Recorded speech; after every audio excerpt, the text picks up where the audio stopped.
Ontario. Thank you, Mr. Speaker. My question is for the government representative in the Senate. Senator Harder, first I'd like to thank you for your hard work and dedication in the role over many years. It's a difficult job and you've handled it with competence and grace. But I do have a question. In 2017, the Government's Advisory Council on Economic Growth, chaired by Barton, identified agriculture as a key sector for potential growth. The Barton report set out a target to grow Canada's agri-food exports from $55 billion in 2015 to at least $75 billion in 2025. However, agriculture was barely mentioned in last week's speech from the throne that took place in this very chamber. Senator Harder, are we on track to meet that goal? And what is the government doing to support agriculture and agri-food in order to meet the Barton export targets in a short 5 years? Thank you. Senator Harder. Again, I thank the Honourable Senator for his comments. I appreciate that.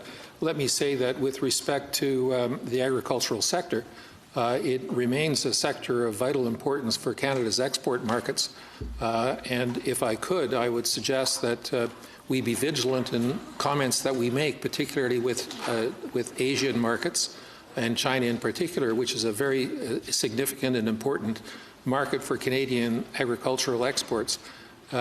Clearly, the ambitions that Dominic Barton and his commission made are important ones. There are a number of them, as the Honourable Senator will know, and it is now for the government to set its targets with respect to the sector. The minister is vigilant and will be bringing forward appropriate measures in the course of this mandate, working with her colleagues across the aisle. And I would hope that the Senate of Canada, particularly in its Agricultural Committee, could advance the interests of the sector to demonstrate how vital the growth that you wish for is not to the agricultural sector alone, but to the Canadian economy generally.